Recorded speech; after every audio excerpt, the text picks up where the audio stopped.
And this panel tells about how in 1855, that became the time when Lititz was open to people who were non-Moravian. So after that time, the church was not in charge of every single thing in town, and it became open to other people. Huh. Interesting. Yeah. Well, we can go see a couple more things in the museum. Okay. Sounds good. U.S. mail. Oh, yeah. wow. Yeah, so we have one of the old mail carts and also the lamplighter cart. Back then they had to trim the wicks and the street lamps. 2 items I want to point out here. This is our smaller clock over here. That's about 30,000 pieces. And then this one, if you come around the corner, this is more than 50,000 pieces and has 20 different kinds of wood all inlaid. It was made by this gentleman, Rudolph Carpenter, 100 years ago, and it was donated to the museum. So a lot of guests are really fascinated just by the quality of his work. My word, yeah. Wow, I can't believe he made that thing. That had to take a lot of time. I researched him a little, and he was never married or had children, so maybe that's how he had enough time to do it, but even still, it was a major labor of love for that. That's funny.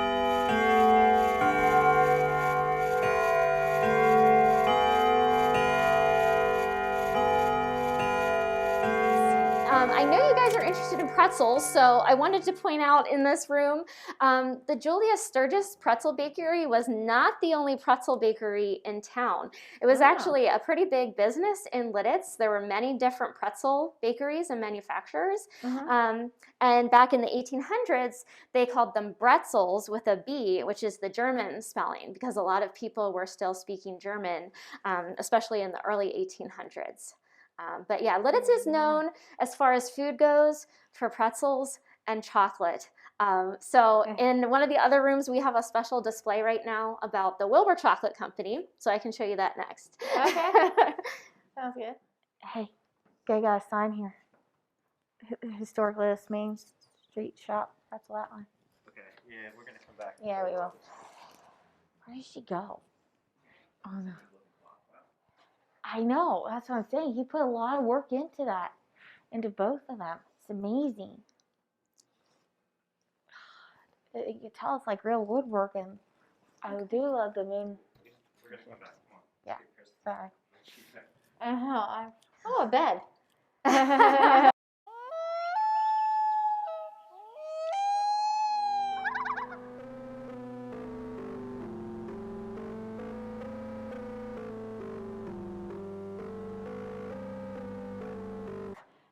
Yeah. There's your piano, Layton.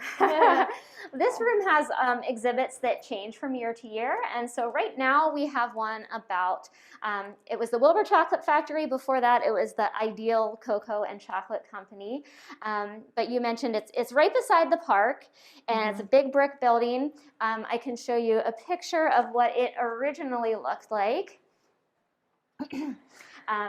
And just a few years ago, it stopped producing chocolate on site, which I was really sad about, because when I used to take my kids for walks in the park, you could just smell the chocolate wafting. It was awesome. But they do still have their retail store in town, so you can still get your Wilbur buds. And they have repurposed this. You can still they maintained the exterior that you can still see the Wilbur chocolate, but it's being made into, like you said, some apartments. There's some shops on the bottom where you can get something to eat in a restaurant. But this is all display of, some of the artifacts they have from the chocolate factory over the years, the chocolate molds and tins, some of the employees, their job posting ads. Wow.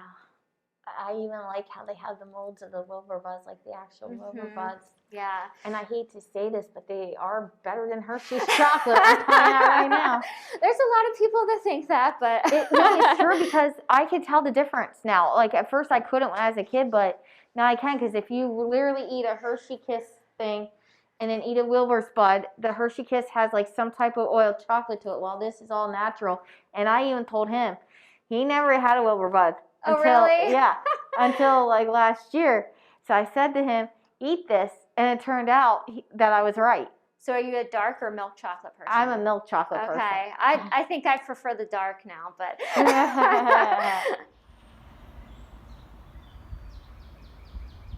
So this is what a cistern looks like, where you would have water that you collect rainwater and then you use it for household tasks, you know, washing and bathing.